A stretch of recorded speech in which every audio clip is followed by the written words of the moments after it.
नमस्कार, news for nation देख रहे हैं आप। मैं हूं आपके साथ रश्मि। राज्य सुप्रीमो लालू प्रसाद यादव ने अपनी सियासी चाल चल दी है और इसमें बीजेपी पूरी तरह से उलझती हुई नजर आ रही है। बता दें कि स्वर्गीय रामविलास पासवान के लिए भारत रत्न की मांग अब लालू प्रसाद यादव की तरफ से भी की जा रही है और यही वजह है कि बीजेपी अब कहीं ना कहीं इस पूरे मामले को लेकर फंसती हुई नजर आ रही है। बता दें कि इससे पहले भी भले ही जीतन राम मांझी की तरफ से भी ये मांग की गई हो, मुकेश सहनी की तरफ से भी ये मांग की गई हो, लेकिन जब से लालू प्रसाद यादव ने इस मुद्दे को उठाया है तब से कहीं ना कहीं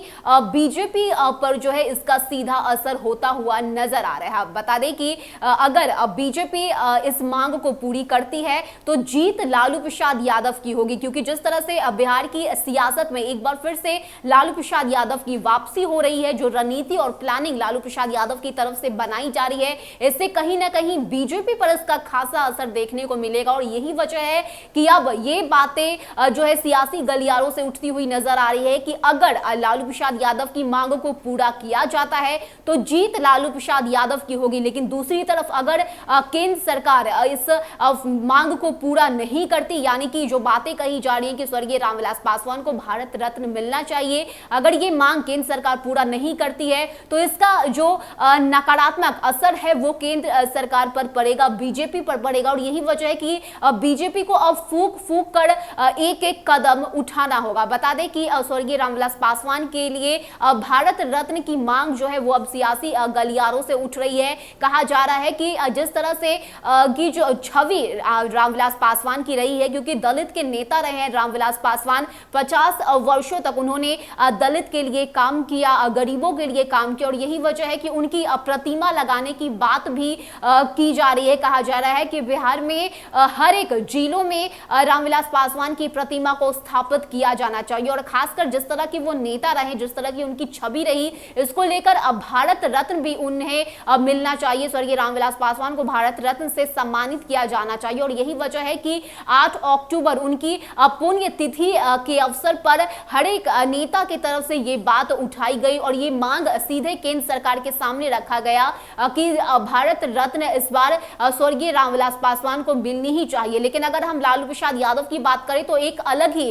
व्यक्तित्व लालू प्रसाद यादव रखते हैं और यही वजह है कि जब से उनकी तरफ से ये मांग उठाई गई है तब से बीजेपी कहीं ना कहीं संकट में और उलझन में फंसती हुई नजर आ रही है और यही वजह है कि अब ये कहा जा रहा है कि अगर केंद्र सरकार लालू प्रसाद यादव के इस मांग को पूरा कर लेती है तो जीत लालू प्रसाद यादव की होगी और अगर इस मांग को पूरा नहीं किया जाता है तो छवि बीजेपी को की खराब होगी। तो बता दें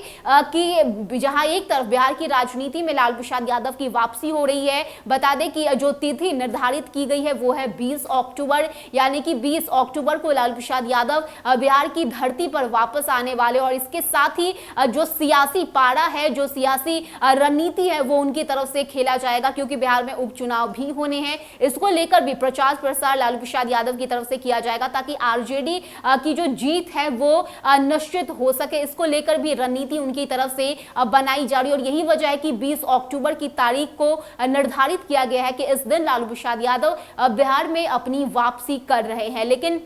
इस सब के बीच जो एक नया मुद्दा इस वक्त उठ चुका है बिहार की राजनीति में और जिसको लेकर लगातार सियासत जो है वो तेज हो रही है, वो है रामविलास पासवान को भारत रत्न मिलने की। तो लगातार विपक्ष की तरफ से और साथ ही साथ जितन राम मांझी, वीआईपी प्रमुख मुकेश सहनी की तरफ से भी ये मांग की जा रही है कि जल्द से जल्द केंद्र सरकार को ये फैसला लेना चाहिए कि स्वर्गीय रामविलास पासवान को भारत रत्न से नवाजा जाए। तो वहीं दूसरी तरफ ये मांग अब लालू प्रसाद यादव की तरफ से भी उठने लगी है। देखने वाली बात होगी कि अगर केंद्र सरकार इस फैसले को मानती है तो किस तरह से लालू प्रसाद यादव की जीत होती है, क्या कुछ उसके बाद लालू प्रसाद यादव की तरफ से कहा जाता है और अगर केंद्र सरकार इस फैसले को नहीं मानती, इस मांग को नहीं मानती और इस भारत रत्न की मांग जो है वो अगर उनकी तरफ से इग्नोर किया जाता है, अगर इस मांग को ही नकार दिया जाता है तो इससे बीजेपी की छवि किस तरह से खराब होगी, बिहार की राजनीति राजनीति में अब बीजेपी पर क्या कुछ असर जो है वो होगा, ये देखने वाली बात होगी। लेकिन इस वक्त अगर हम लालू प्रसाद यादव की बात करें तो लालू प्रसाद बीजेपी पर पूरी तरह से हावी होते हुए नजर आ रहे हैं, और यही वजह है कि ये बात बिहार की सियासी गलियारों में देखने को मिल रही है, सुनने को मिल रही है कि लालू प्रसाद यादव का कद बीजेपी से कहीं ऊंचा है।